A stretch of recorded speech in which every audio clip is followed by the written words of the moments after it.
안녕하세요. 라이프노트입니다. 오늘 제가 갖고 온 주제는 이 주택 공시 가격에 대해서 한번 이야기를 해볼까 하는데요. 요즘 눈에 띄는 기사가 있어서 한번 봤습니다. 정부에서 주택 가격 공시 가격을 다시 올린다라는 기사가 있었는데요. 전 정부의 주택 공시 가격 현실화율을 2020년 수준 동결을 폐지할 것이다라는 내용의 글이었습니다. 이제 정부가 슬슬 세금 걷는 것을 준비하는 듯한 느낌을 주고 있죠. 그리고 부동산 시장에서만큼 세금 걷기 좋은 곳은 없을 거라는 생각도 듭니다.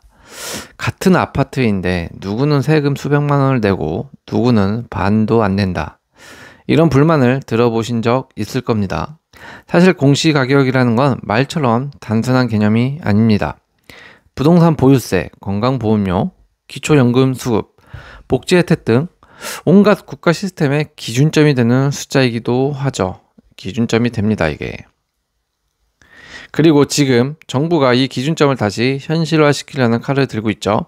과거 정부가 속도 조절을 하며 낮춰온 공시가격 현실화율.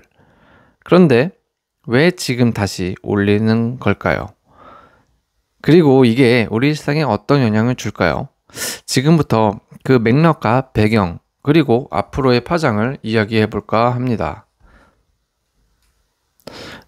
먼저 공시가격이 무엇이고 그리고 이게 왜 중요한지를 한번 알아야 될 것 같은데요. 이 주택 공시가격이란 국토교통부가 매년 산정 공시하는 주택의 가격입니다. 시세가 아니에요. 공시가격은 실제 거래가보다 낮게 설정되며 정부는 이것을 기준으로 여러 가지 항목들을 산정하죠. 그 항목들 중 하나가 처음에 보유세죠. 보유세는 뭐 재산세랑 플러스 종합부동산세 뭐 이런 걸 이야기를 하죠. 그리고 건강보험료가 있고요. 기초연금 수급 여부를 판단을 하기도 합니다. 장애인, 기초생활수급자 등 복지 혜택 판단을 하는 기준점도 되고요. 임대차 계약의 보증금 반환 보증 등 이런 기타 여러 가지의 항목들을 기준으로 하는 이런 지표가 되는 거죠. 즉 공시가격을 현실화를 시켜버리면 현실화는 시세에 가깝게 한다라는 거예요. 어떻게 될까요? 바로 세금이 늘고 복지에서 탈락하는 사람이 생겨날 수도 있다는 겁니다. 때문에 사실상 집을 구매하여 집을 한 채든 두 채든 갖고 있는 사람은 세금을 내는 게 당연하죠. 그리고 세금을 낼 때 국가적 차원으로 더 필요한 곳에 지원을 하기 위해서라도 있는 사람에게 더 내라고 하고 없는 사람에게 덜 내라고 하는 게 맞는 논리일 겁니다.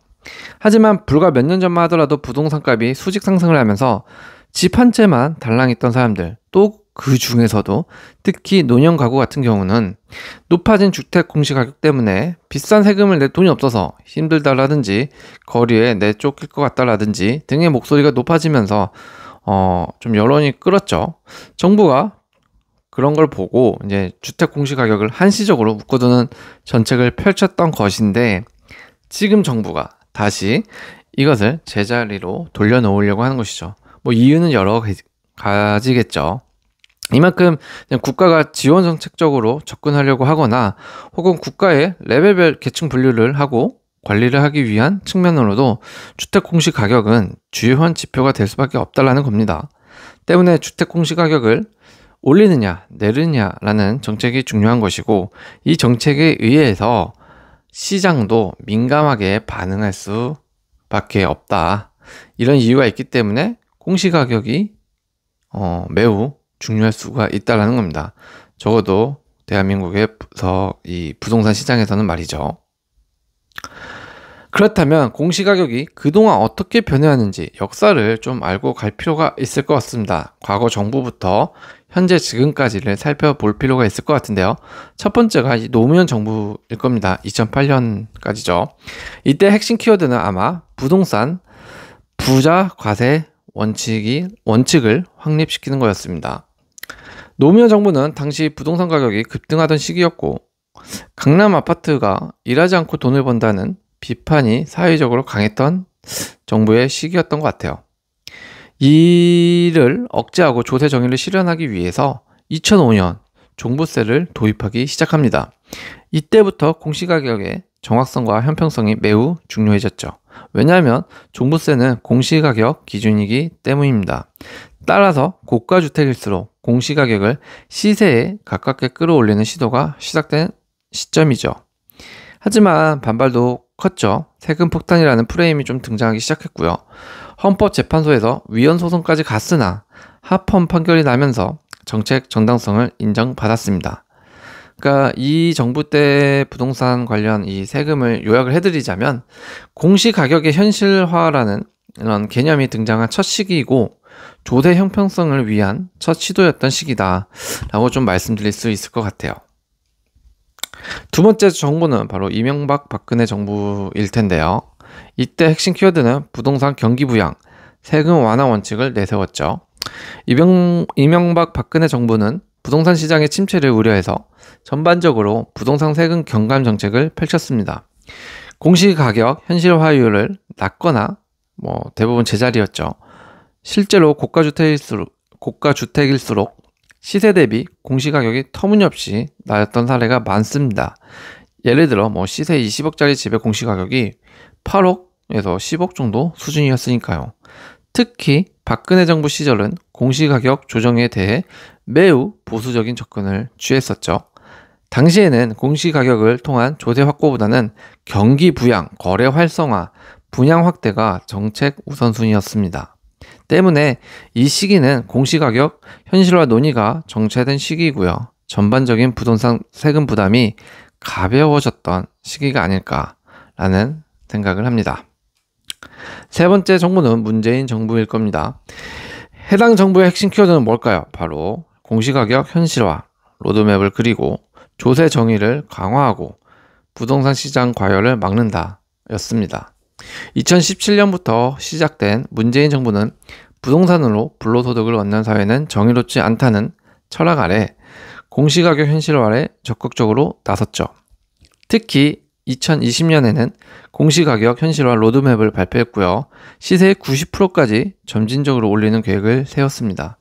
예를 들어 고가의 공동주택은 2030년까지 90%까지 올리는 것을 목표로 했었는데요.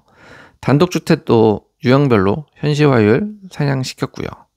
이와 함께 종부세율 인상, 다주택자 규제 등 부동산 보유 부담이 급격하게 올라가게 되었던 시기였습니다.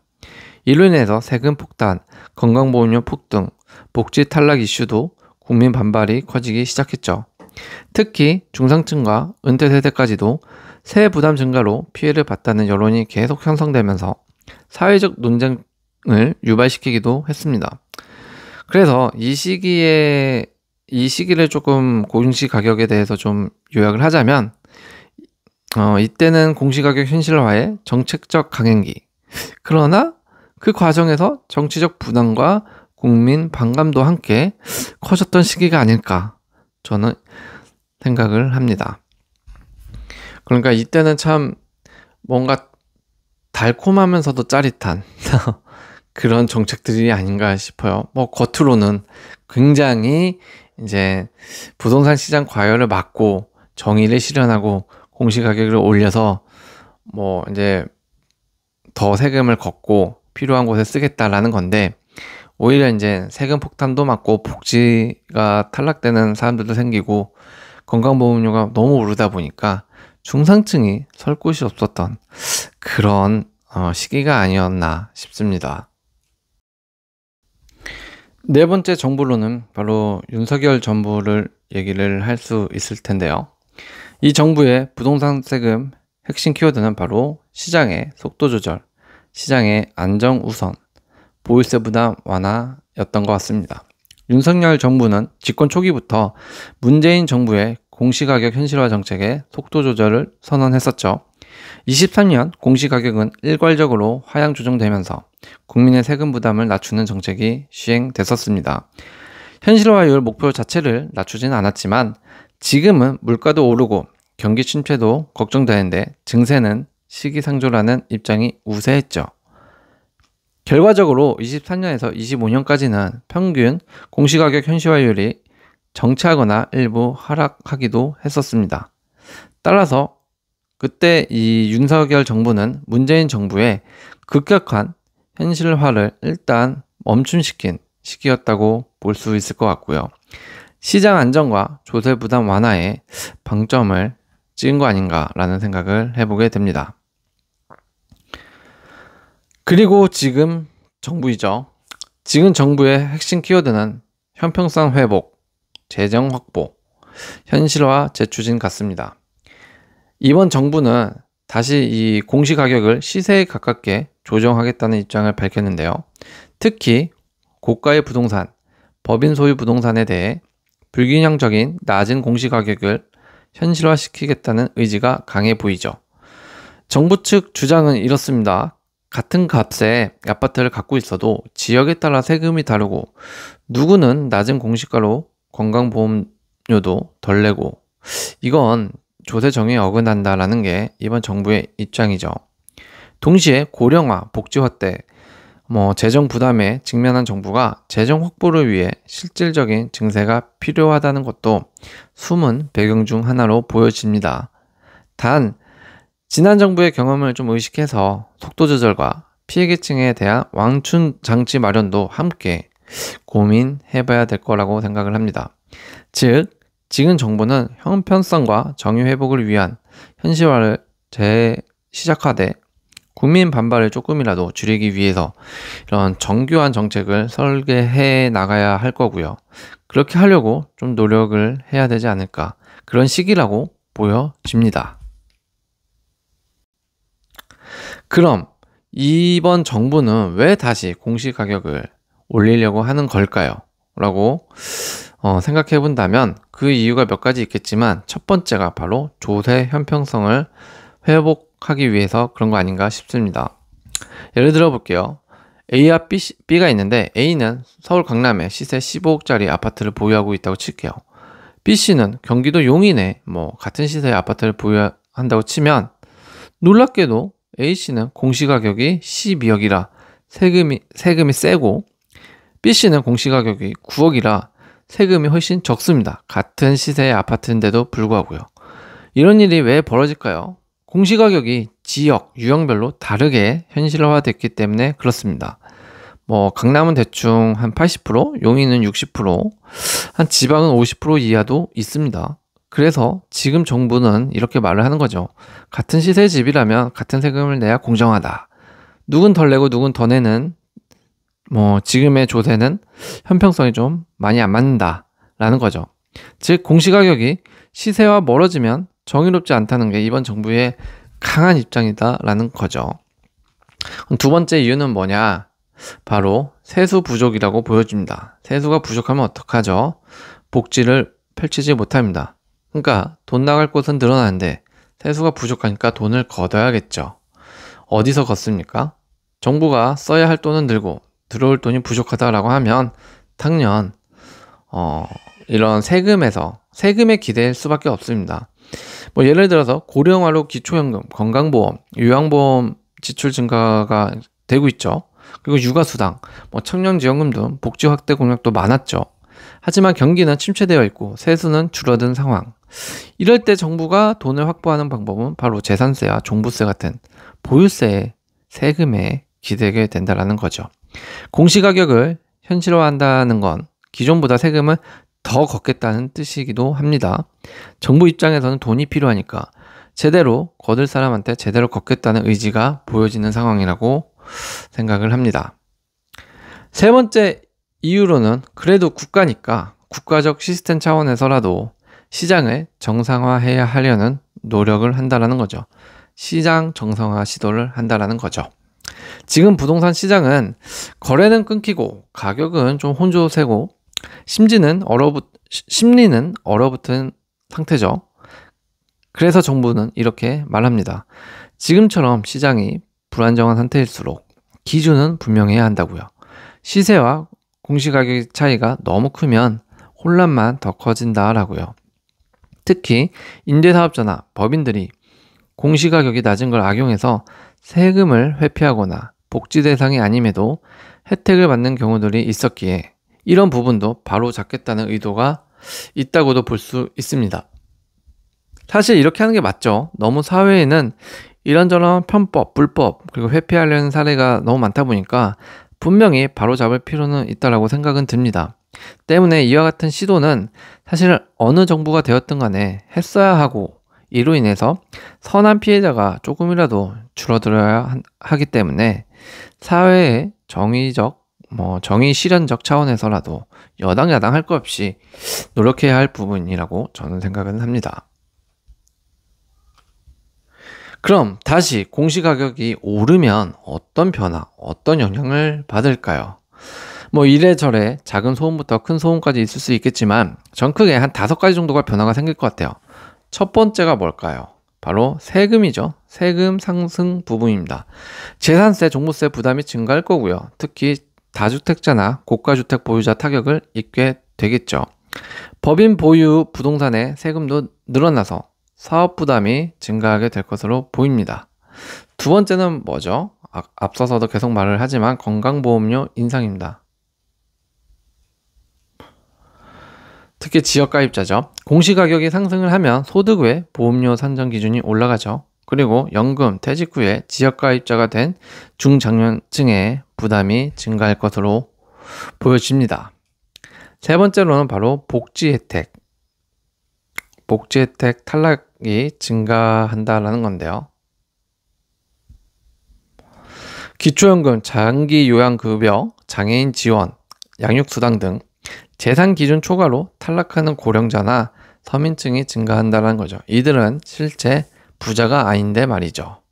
네 번째로는 바로 실거래, 부동산의 실거래라든지 매매 심리 위축될 가능성이 큽니다. 고가주택의 보유 비용이 증가를 하게 되니까 당연히 거래가 위축될 거고요. 또 하향 조정된 시세가 반영이 될 거고요. 그러면 심리적으로 가격 하방이 압력을 받게 되는 것이죠. 마지막 5번째로는 뭐가 있을까요? 바로 임대시장에 영향이 끼친다라는 겁니다. 임대시장의 영향. 저는 이게 가장 좀 크다라고 생각을 하는데요. 공시가격이 오르면 임대료 상정 기준도 오르죠. 임차인에게 일부 부담 전가 가능성이 생기게 되는 건데요. 근데 이게 듣다 보면 임대시장에 영향을 왜 주는 거야 라고 생각할 수 있어서 이건 조금 부연 설명이 필요할 것 같습니다. 일단 공시가격이 오르면 임대료에도 영향을 줄 수 있다는 겁니다. 처음 들으면 좀 의아할 수 있는데요. 공시가격은 집주인 세금 문제지 세입자랑 무슨 상관이야 라고 할 수 있는데 현실은 다르죠. 일단 공시가격이 오르면 집주인의 세금 부담이 늘어납니다. 예를 들어 A씨가 있으면 A씨가 15억 아파트를 전세 주고 있는 집주인이라고 가정을 할게요. 근데 25년 현재 이 아파트의 공시가격이 10억에서 내년에 12억으로 상승한다고 치면 A씨가 내야 할 재산세, 종부세, 건강보험료가 수백만 원씩 늘어나게 됩니다. 그러면 집주인은 어떻게 되죠? 집 보유한 사람은 물론 돈이 많고 여유 있는 집주인이라면 그냥 감내할 수 있겠지만 대부분은 이렇게 안 하죠. 못 하죠. 내가 세금을 더 내니까 세입자한테 전세금이나 월세를 조금이라도 올려서 받아야겠다라는 생각을 하게 된다라는 거죠. 즉 결국은 세금 인상분을 임차인에게 전가하려는 유인이 생겨나게 된다라는 거죠. 실제로 이런 흐름은 어디서 나타나냐면 월세 인상이 그 예입니다. 전세에서 월세로 전환하거나 월세 자체를 올려버리는 거죠. 보증금 인상도 한 가지 예가 될 수 있고요. 관리비 포함해서 항목이 증가하는 경우도 있습니다. 월세 외적으로 부과되는 비용이 늘기도 한다는 거죠. 특히 더 민감한 시장이라고 한다면 다세대, 빌라, 오피스텔 같은 임대사업자 중심의 시장일 거고요. 고가주택이 몰려있는 강남권, 법인이 운영하는 도심형 생활주택, 원룸텔 등 주거형 부동산 이런 곳은 공시가격이 인상을 하게 되면 세금 부담 전가가 그대로 나타나고요. 임대료 상승이 빠르게 이어질 가능성이 높아지게 된다는 겁니다.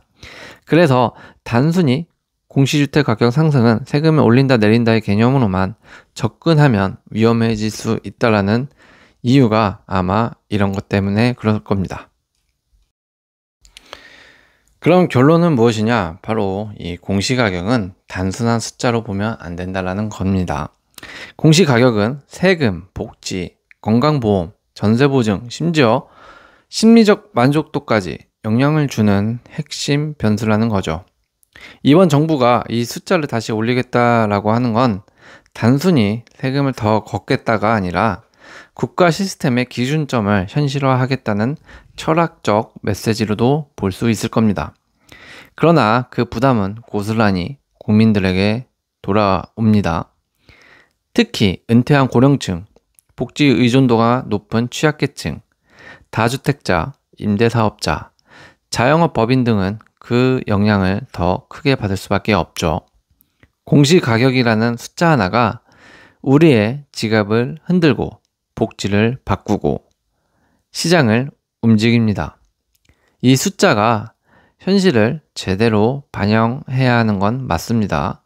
그러나 언제, 어떻게, 누구에게 맞춰서 바꾸느냐에 따라 그 영향력은 천차만별이 될 수 있을 것 같아요. 이제 우리는 좀 알아야 됩니다. 왜 이 숫자가 바뀌는지, 그리고 그 숫자의 변화가 내 삶에 어떤 파장을 주는지, 그리고 이런 변화를 준비하는 나만의 전략도 함께 고민해야 하는 때가 온 게 아닌가 싶습니다. 부동산 시장은 대한민국에서 가장 핫한 뉴스라고도 생각을 하는데요. 앞으로 어떻게 더 어떤 정책과 어떤 규제가 더 쏟아질진 모르겠지만 주택 공시 가격을 상승시키는 게 꼭 나쁜 것만도 아니고 꼭 좋은 것만도 아닌 건 분명해요. 하지만 그에 맞게 대응하는 게 더 중요한 거죠. 자신의 전략을 통해서 꼭 올바른 대응을 하시기 바라겠고요. 앞으로도 더 이제 뉴스 나오는 거에 따라서 다시 한번 다뤄보도록 하겠습니다. 오늘도 시청해 주셔서 감사합니다.